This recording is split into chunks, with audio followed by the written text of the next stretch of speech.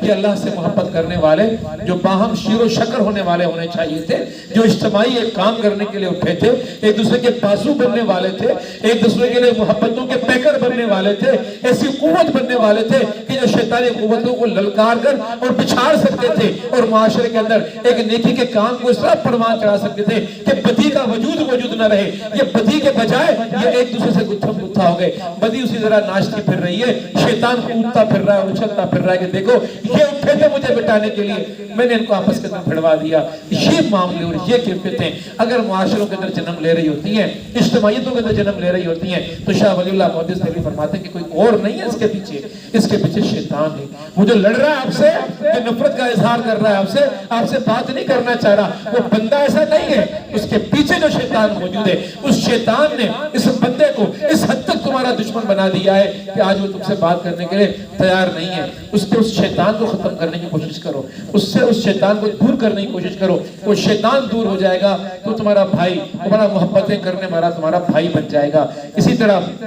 آقا نامدار حضرت محمد مصطفیٰ صلی اللہ علیہ وسلم کی ایک حدیث میں آپ کے سامنے بیان کروں، انسان حیران ہو جاتا ہے، انسان چوکنا ہو جاتا ہے، انسان باخبر ہو جاتا ہے کہ کس مشکل صورت سے ہم اہل ایمان گزر رہے ہیں کہ ہمارا ایک ایسا دشمن ہے، اندیکھا دشمن ہے، ہم پہ وار کر رہا ہے، ہمیں پتہ نہیں چل رہا کہ کہاں سے وار کر رہا ہے، کبھی بھائی سے وار کروا رہا ہے، کبھی دوست سے وار کروا رہا ہے، کبھی دشمن سے وار کروا رہا ہے، کبھی اندر سے وار کروا رہا ہے، ہر وقت ہم حملوں کی زد کے اندر ہیں۔ آقا نامدار فرماتے ہیں کہ ہر ایک کے ساتھ شیطان لگا ہوا ہے اور میں بھی اس کلیہ سے مستثنا نہیں۔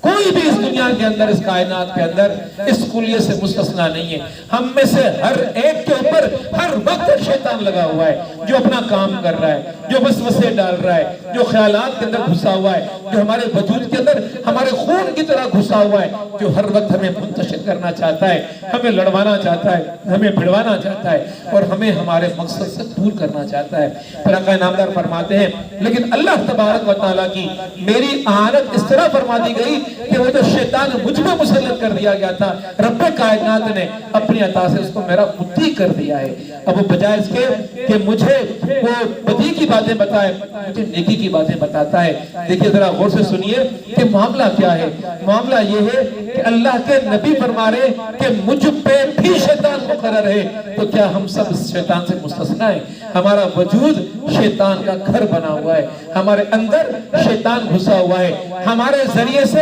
شیطان کتنے شیطانی کام ہماری تحریکوں کے اندر کر سکتا ہے، ہماری اجتماعیتوں کے اندر کر سکتا ہے، ہمارے معاملات کے اندر کر سکتا ہے، ہمارے زندگی کے عام اصولوں کے اندر وہ اپنا کردار ادا کر کے ہمیں کتنا تباہ و برباد کر سکتا ہے۔ آقا نامدار حضرت محمد مصطفیٰ صلی اللہ علیہ وسلم کی ایک اور حدیث آپ صلی اللہ علیہ وسلم فرماتے ہیں کہ انسان کے قلب میں فرشتے کا ایک گوشہ موجود ہوتا ہے، فرشتے کا حصہ موجود ہوتا ہے۔ اور پھر فرمایا کہ اسی طرح جس طرح انسان کے قلب کے اندر فرشتے کا حصہ اور گوشہ موجود ہے، شیطان کا حصہ بھی انسان کے قلب کے اندر اور انسان کے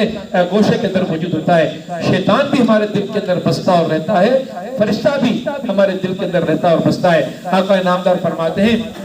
کہ جو القاب فرشتے کی طرف سے ہوتا ہے، جو باتیں فرشتے کی طرف سے ہوتی ہیں، اس کی صورت میں یوں ہوتا ہے کہ انسان نیکی کی طرف مائل ہو جاتا ہے۔ یہ اس فرشتے ہی کی القا ہے کہ ہم لوگ اس رات کے اس پیروں کے اندر، ان گھڑیوں کے اندر یہاں پر بیٹھے ہوئے ہیں۔ پھر فرمایا کہ نیکی کی ترغیب دے رہا ہوتا ہے، بھلائی کے کاموں کے لیے ہمارے اندر احساس پیدا کر رہا ہوتا ہے، نیکی کے رجحانات ہمارے اندر پروان چڑھا رہا ہوتا ہے۔ پھر فرمایا کہ وہ دوسرا ہے شیطان والا گوشہ، اس گوشے سے وسوسوں کا القاء ہو رہا ہوتا ہے ہمارے اندر، اور ایسا تاثیر پیدا ہو رہا ہے کہ ہمارے دل کے اندر وحشت پیدا ہو رہی ہوتی ہے، قلق پیدا ہو رہا ہوتا ہے، اور دل میں تکذیب کے جذبات اٹھ رہے ہوتے ہیں۔ انسان اور شر کی طرف انسان کا میلان ہو رہا ہوتا ہے، انسان کے اپنے قلب کے اندر شیطان کا گھر، اور وہاں سے یہ تحریکیں اٹھ رہی ہیں کہ خدا کے دین کے خلاف، انسانی معاشروں میں اسلامی تعلیمات کے خلاف یہ تحریکیں اٹھ رہی ہیں۔ اسی لیے آقا نامدار حضرت محمد مصطفیٰ صلی اللہ علیہ وسلم نے شیطان کے شر کے ان اثرات سے بچنے کی ترکیب بھی بتا دی۔ آپ صلی اللہ علیہ وسلم نے فرمایا کہ جب انسان یہ محسوس کرے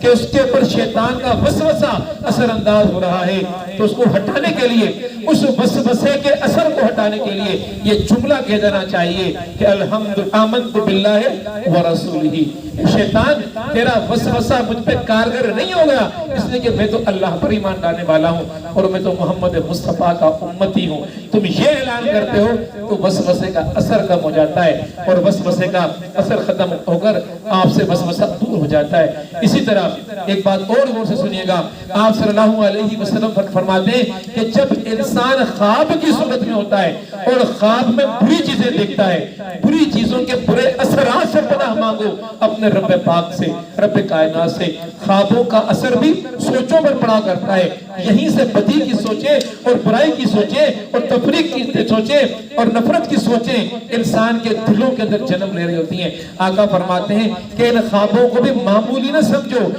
جب یہ آپ کے خواب آپ کو بدی کی طرف بلاتے ہوئے محسوس ہوں یا بدی کا کام خوابوں میں آپ سے ہوتا ہو، تو بدی کے اس خواب کو جب دیکھ کر آپ بیدار ہو جائیں، اللہ کی خصوصی پناہ کو طلب کریں۔ اور اسی طرح فرمایا کہ بائیں جانب تھوکیں،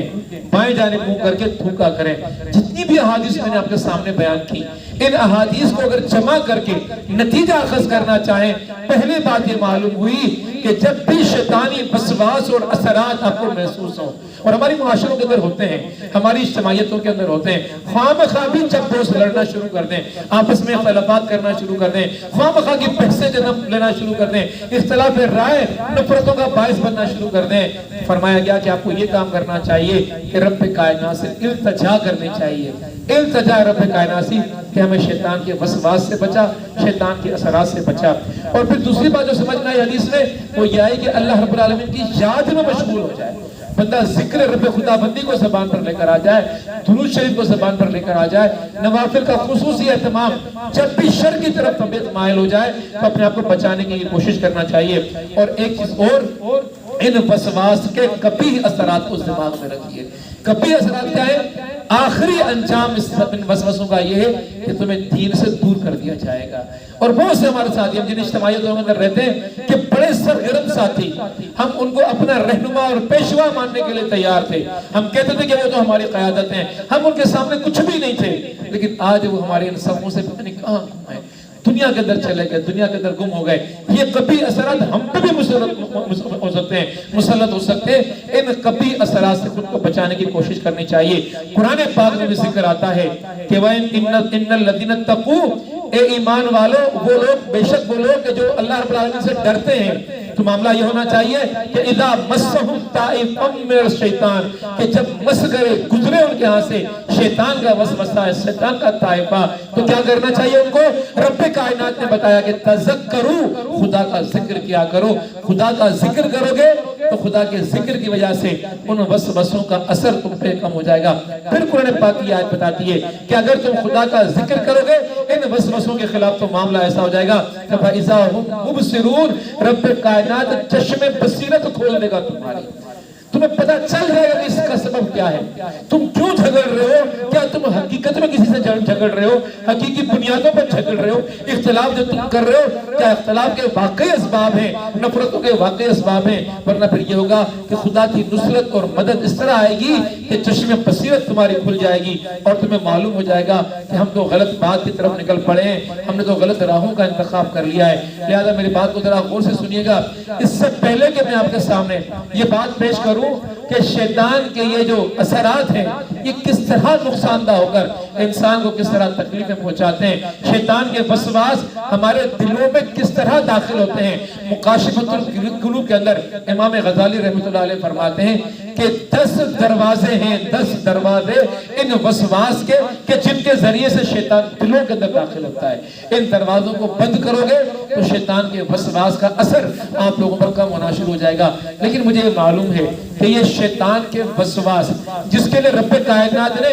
اپنی 3 بڑی صفات کا ذکر فرمایا، قُلْ أَعُوذُ بِرَبِّ النَّاسِ، رب ہونے کا ذکر کیا، ملک الناس مالک اور بادشاہ ہونے کا ذکر کیا، الہ الناس کا ذکر کیا، اتنی بڑی اپنی قدرت، اتنی بڑی اپنی ربوبیت اور اتنی بڑی بات کرنے کے بعد پھر پناہ کی بات رب کائنات نے کی ہے، تو مجھے معلوم ہے کہ یہ معاملہ آسان نہیں ہے، ہمیں اس معاملے کو آسان نہیں لینا چاہیے، ہمیں اس جنگ کو ہلکا نہیں لینا چاہیے، اس جدوجہد کو ہلکا نہیں لینا چاہیے، یہ زندگی کی سب سے بڑی جدوجہد بن جانی چاہیے، یہ زندگی کا سب سے بڑا مشغلہ بننا چاہیے کہ مجھے شیطان کو زیر کرنا ہے، میرا مقابلہ میرے اندر موجود میرے اپنے دشمن سے ہے، مجھے اس کا مقابلہ کرنا ہے، اور اس مقابلے کو بھی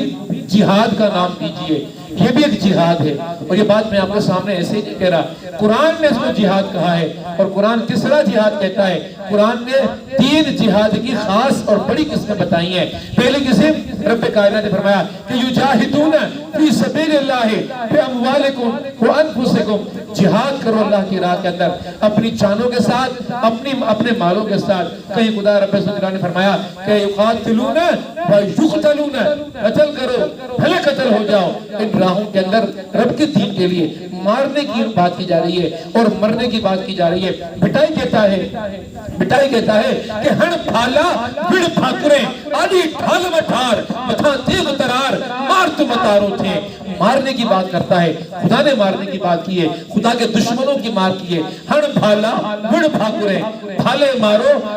بازو میں پکڑ کے اس کو جا کے مارو، دشمن ہے خدا کو نہ چھوڑو خدا کی زمین کے اوپر۔ یہ جدوجہد ہے، یہ جنگ ہے جس کو ہم جہاد کہتے ہیں، جہاد بالسیف کہتے ہیں۔ یہ جنگ کی وہ قسم ہے جس کے اندر انسان جب جنگ کے اندر پڑتا ہے، اگر دشمن کو مارتا ہے، دشمن کو زیر کرتا ہے تو غازی کہلاتا ہے، لیکن اگر خود دشمنوں کے ہاتھوں قتل ہوتا ہے تو شہید کہلاتا ہے۔ اس جنگ کے اندر گھاٹے کا سودا کوئی نہیں ہے، انسان کامیاب ہی کامیاب ہے، دونوں صورتوں کے اندر کامیاب ہے، مارے تو کامیاب ہے، مرے تو کامیاب ہے۔ لیکن اگر یہ صورتحال ایسی ہے کہ ہر وقت میسر نہیں کہ میں میدان جہاد کے اندر اتر جاؤں، ہتھیار اٹھا لوں، بھالے اٹھا لوں، مقابلے کروں، ہر وقت یہ صورتحال میسر نہیں ہے، یہ جہاد کی کیفیت میسر نہیں ہے، تو رب کائنات نے فرمایا کہ جہاد کی پھر دوسری صورت یہ ہے کہ وَجَادِلُهُمْ بِالَّتِي هِيَ أَحْسَنُ، اب تم جدوجہد کرو، ان راستوں سے جدوجہد کرو کہ جو احسن راستے ہیں۔ مفسر کہتے ہیں کہ یہ جو راستے ہیں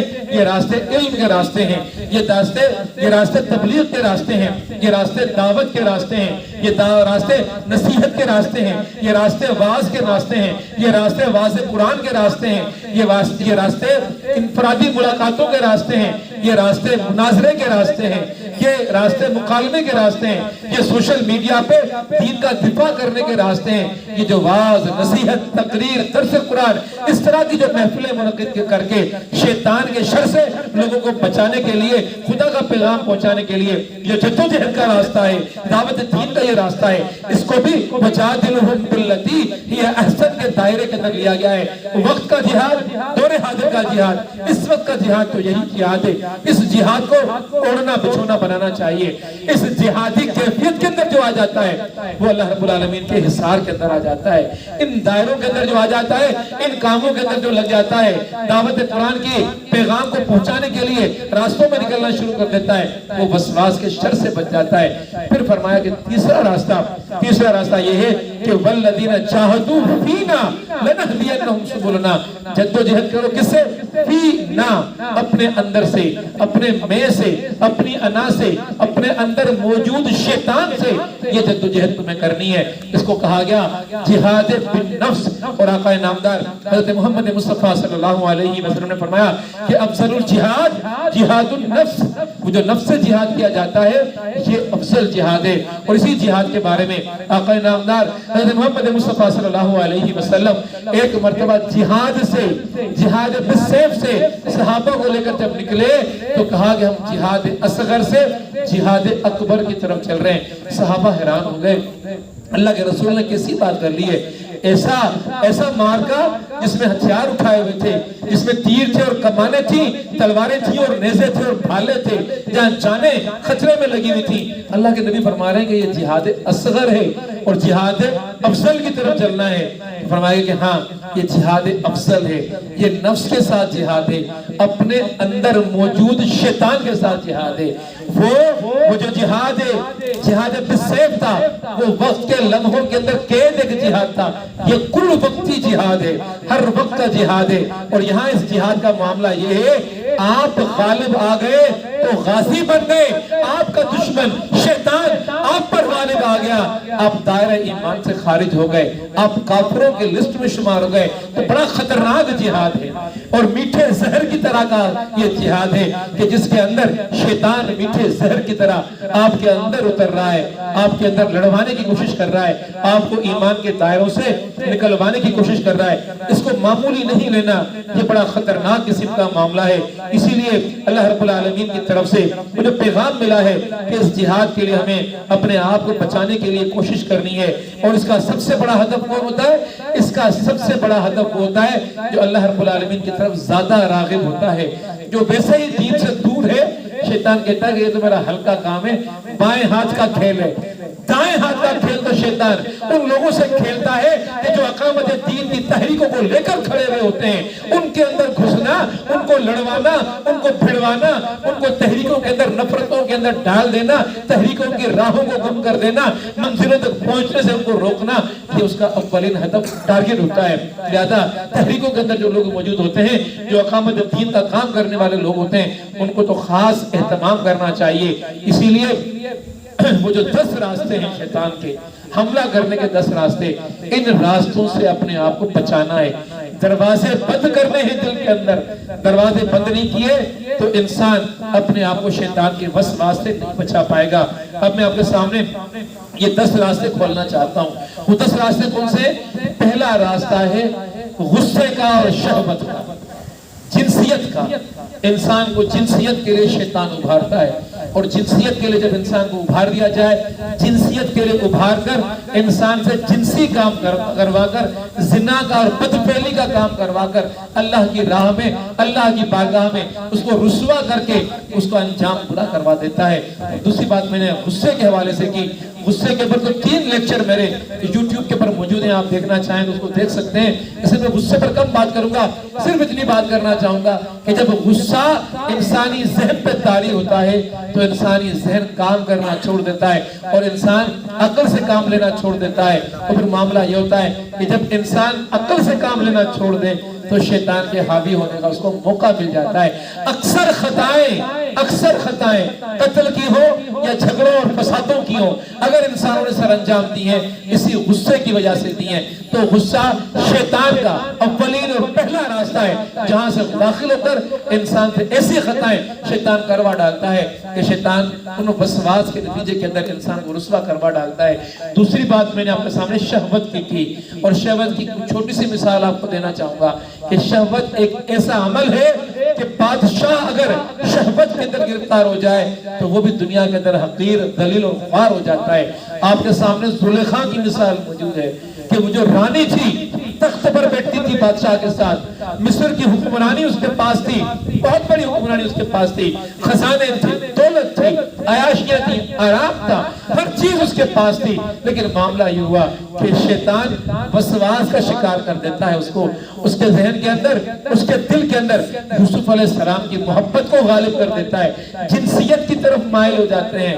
اور جنسیت پر مائل ہو کر حضرت یوسف علیہ السلام کو محل کے اندر بلا کر دروازے بند کر کے جنسیت کے لیے دعوت گناہ دیتی ہے، اور دعوت گناہ کا نتیجہ کیا ہوتا ہے؟ آج تک ہم اس زلیخا کو ذلیل بھی کہہ رہے ہوتے ہیں، خوار بھی کہہ رہے ہوتے ہیں، بدنام بھی کر رہے ہوتے ہیں، رسوا بھی کر رہے ہوتے ہیں۔ سبب کیا ہوا؟ شہوت پیچھے لگی، انسان گر گیا، انسان تباہ ہو گیا۔ آج کے معاشروں کے اندر بھی دیکھیں، اسی شہوت کی سوچ کے نتیجے کے اندر آج کا نوجوان یہ سمجھتا ہے کہ میں بڑا خوبرو ہوں، بڑا حسین ہوں، بڑا جمیل ہوں، دیکھو مجھ پر عورتیں فدا ہیں۔ یہ عورتیں فدا نہیں ہیں، ان عورتوں کو آپ کی شکل کے اندر، آپ کی شکل کے اندر ترغیب دے کے شیطان آپ کے قریب لا رہا ہے، اور شیطان اس ترغیب کے ذریعے سے آپ کے لیے وہ عمل کروانا چاہ رہا ہے کہ جس کے نتیجے کے اندر آپ سے زنا کا عمل مسرزد ہو جائے، اور پھر اس کو ایک بڑے لذیذ اور میٹھے خلاف میں کوٹنگ میں ڈال کے محبت کا نام دے کے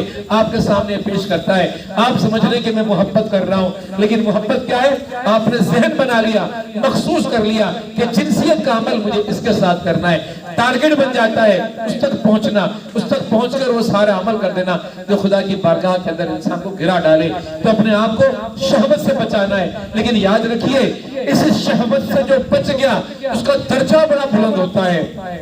شہوت پر صبر کرنے والوں کا درجہ بڑا بلند ہوتا ہے۔ آپ کو معلوم ہے کہ یوسف علیہ السلام، ان کے سامنے یہ زلیخا آئی تھی، وقت کی رانی تھی، عورت تھی، دعوت گناہ دی تھی، لیکن یوسف علیہ السلام نے اس دعوت گناہ کے مقابلے میں صبر کا راستہ اختیار کیا۔ وہ جو غلام تھا وہاں پر مصر کے اندر، جو قافلے میں لا کر بیچ دیا گیا تھا، اس غلام نے صبر کیا، اللہ نے انعام دیا، بادشاہ بن گئے۔ جس نے شہوت کا راستہ اختیار کیا وہ بادشاہ تھی، اور وہ رسوا ہوئی، اور وہ خوار ہوئی، اور وہ بدنام ہوئی، اور وہ بری بنی۔ تو یہ شہوت راستہ ہے شیطان کا، شہوت راستہ ہے وسواس کا۔ اس وسواس کے راستے سے اپنے آپ کو بچانا ہے۔ تو پہلا راستہ غصہ اور شہوت ہوئی۔ اب میں آپ کو دوسرا راستہ بتانا چاہتا ہوں۔ دوسرا راستہ ہے حسد کا اور حرص کا۔ حسد اور حرص بھی شیطانی وسواس کا راستہ ہے جو دلوں کے اندر داخل ہو جاتے ہیں۔ اس کی میں مثال آپ کے سامنے پیش کرنا چاہتا ہوں۔ حسد کی سب سے بڑی مثال شیطان ہے۔ شیطان کو مقرب تھا اللہ کی بارگاہ کے اندر، عبادت گزار تھا رب کائنات کی بارگاہ کے اندر، بڑا درجہ ملا ہوا تھا انسان سے پہلے، لیکن حسد کیا انسان سے اتنا آج تک وہ ذلیل ہو رہا ہے۔ اعوذ باللہ من الشیطان الرجیم،